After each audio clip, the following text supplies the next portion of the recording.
Hello YouTube, welcome back to my channel. So the last video I was talking about the RO unit I bought to produce some particularly clean water for a misting system that I bought. Before we go any further with this video, I'd just like to say that I'm not being sponsored to make this video, I'm not promoting this particular product at all. I certainly don't have any intent. This is just the one that I've purchased. I did some looking around to some cheaper systems, read some reviews. I decided to buy this one because it seemed like it was the best package. It's got the best pump, that basically the price bracket I had, so it was the best system I could afford at the time. I imported it from America at the beginning of the year, and it's been sitting there collecting dust, waiting for me to get some cash together to get it installed. And it's the Mistking Ultimate Value misting system, basically. So this thing can support up to 20 nozzles. It's got some orchids on the front of the box there, so we know it's good for those. I think they stick it in zoos, botanical gardens and things like that. It certainly advertises such on top. So it can run up to 20 nozzles. First of all, I'd like to say, I'm not trying to yank chains, so I'm not sponsored by these guys, but the customer support is unbelievable. So basically what I did was I got in touch with them and said, this is what I intend doing with it. I drew some plans of where I was going to put my nozzles, where the pump was going to go and stuff. They took their time out, you know, it didn't cost anything, they took their time out of the day just to have a look at it, go over it, see if there's any problems with it, and get back to me. We've bounced a few emails backwards and forwards, and they've sort of filled me full of confidence it's going to do what I want it to do. It only comes with 3 nozzles to start off with, like I said before, but it will support up to 20 of them. So over time we're going to be able to expand it, so we basically, hopefully, create this perfect self-monitoring humidity system in there. It's the one that's come with a humidistat, so I can set daytime and nighttime humidity, and it's got a wet humidity sensor which can sit near the plants, and will just, when it's triggered, the pump will kick in and supply some humidity. And it'll also help to cool the greenhouse down as well through evapotranspiration as well. So there's a range of benefits. What I'll do now, guys, is we'll unbox this together. So I know that I've already been through it a couple of times, I know what's in there, but you probably might not. So what I'll do is I'll clear the work surface over there, I'll get the tripod set up, and we'll unbox this and have a chat through the bits and pieces. And at the end of the video as well, I'll also put up the little, I just knocked up in Publisher, but I just basically did a rough plan of how I'm going to have it installed in the greenhouse. And then hopefully I'm going to get some time, because I've got all the bits for it, so it's just ready to go. This weekend I'm going to set it up and do a video of how I install it, and we'll be able to see it working. Even though there's only going to be 3 nozzles, we'll still be able to see it working, and we'll have a bit of a discussion about it, and we'll take it from there. Okay, so all set up here. Here's the system box it comes with.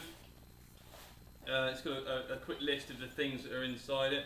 It produces mist as fine as 50 microns, which is like just a little bit below heavy fog. It's got a bit of a spiel on here where it talks about the pump that can run dry, so you're not having to constantly worry about if you do run out of water, the pump burning out.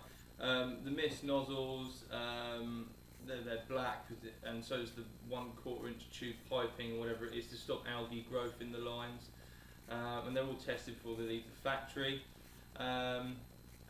It comes with, it's got some little valve system called a zip drip, which basically takes all the pressure out of the system when the pump's finished pumping, so you don't get the nozzles actually dripping water droplets all over the place. So it stops everything from getting completely soaking wet, basically. So it's just tied up with a piece of string at the moment. I'll probably just undo that now. Let's get the scissors on it. Take that off of there, and we'll have a look at what you get inside. I've got a piece of wood over here as well, a piece of marine ply. I'm going to screw and bolt it to this, not all of this, I'll cut it down, but we'll work out where everything goes on there. Just stop things from moving around, and then to keep it dry in the greenhouse as well, I'm going to get a plastic box from a hardware store, and just put a plastic box over it, just to stop any chance of getting too much water inside it. A bit worried about condensation though. Well, the first thing that's dropped out is the handy little the handy cutter they supply you with. It's got like a triangular shaped cutter head on it.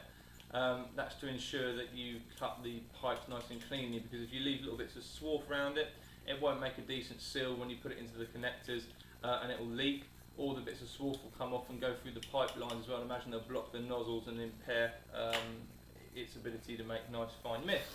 So, nice packaging. It comes with a load of this piping.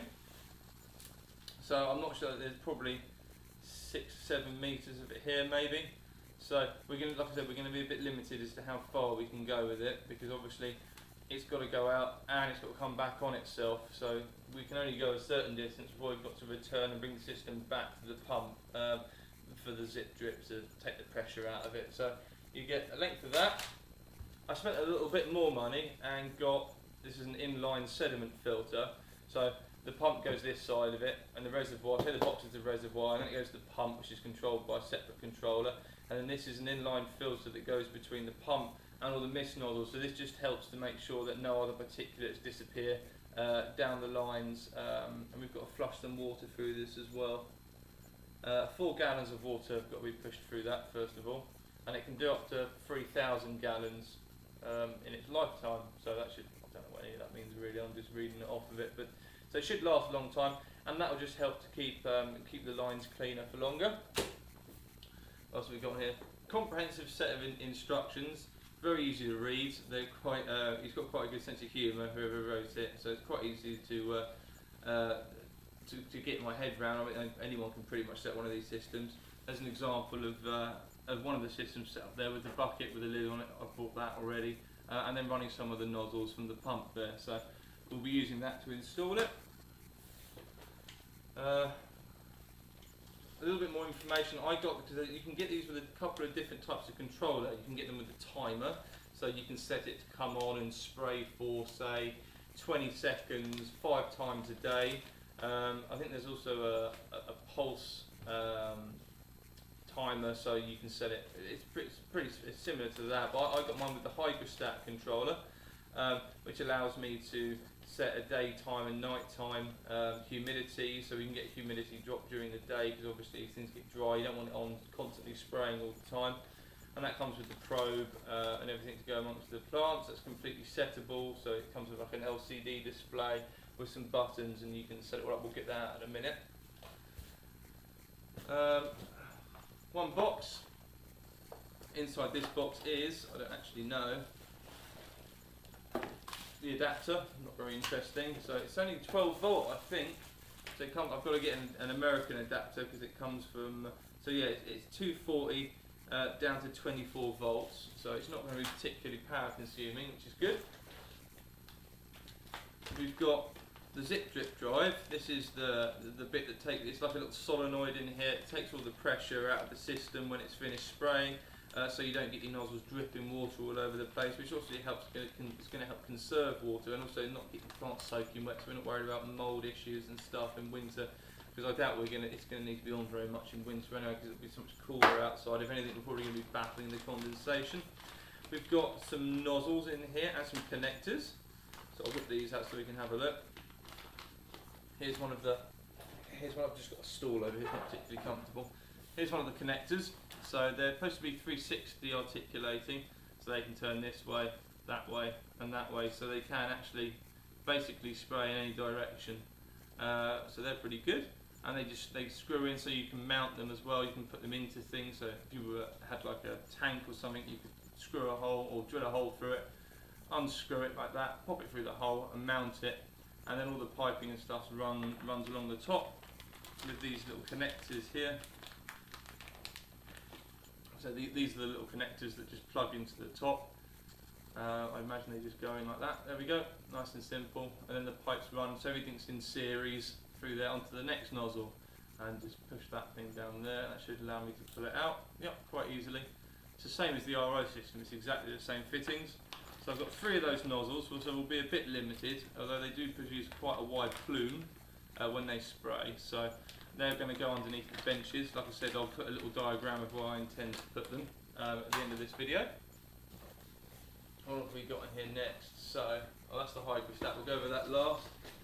Box of fittings. So there's some, there's like a little ball valve in there, so that you can like take the reservoir off and refill the reservoir quite easily. There's a couple of the other connectors. There's like a bulkhead fitting, so you drill a hole through the bucket or the reservoir that you're using, put this in, and you've got a watertight seal so the pump can get as much humidity or as much water as it wants, should I say, not humidity. Inside we've got, I'm assuming this is the pump because it weighs so much. So yeah, it's just one of their cards. They're just saying any problems, just feel free to contact them. I say the service, the customer service is unbelievable. I've never known anything like it before. And here's the pump that it comes with. So this is the ultimate misting system, or ultimate value misting system. So it comes with a 75 psi pump, which can run dry. It's got little rubber legs on the bottom of it here, so it doesn't vibrate quite so much.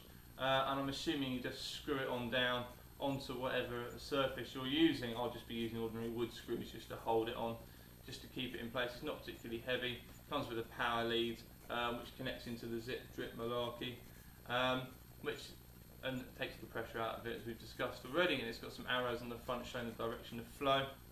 So that's the pump. And then the really interesting bit is the hydrostat, this thing here. So I'm just going to read what it says on the back. So it comes with a wired humidity sensor.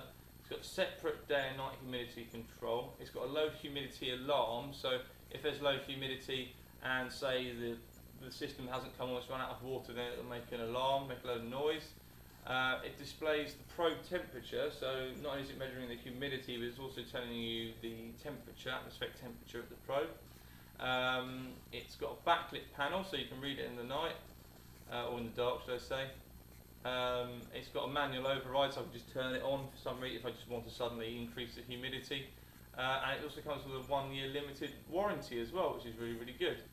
So let's have a little look, just get it out and we'll have a ganders at it together. Move some of these boxes out of the way now to put all of this back together again in a bit.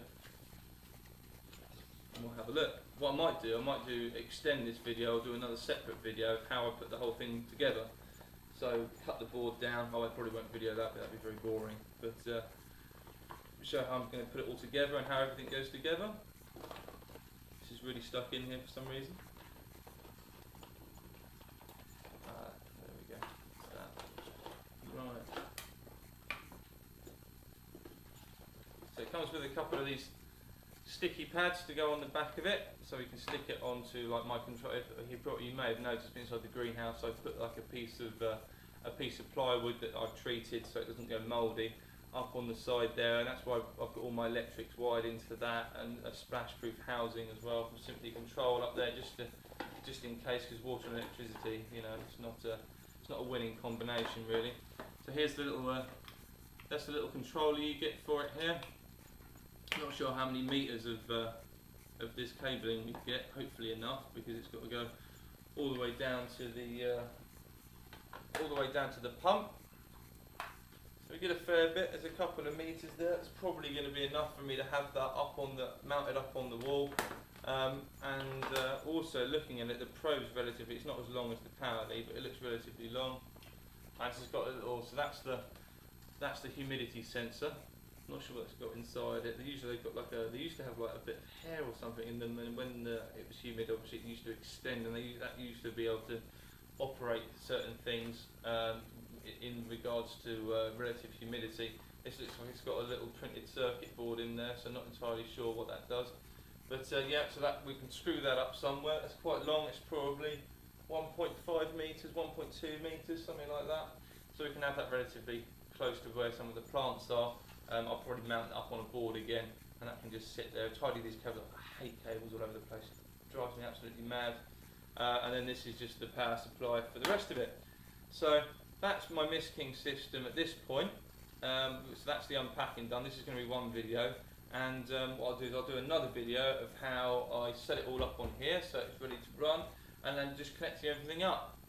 And then this weekend, when I get some time, I'll put the whole lot in the greenhouse, and I'll do another video of it all running, hopefully. So if you like this video, don't forget to like or subscribe.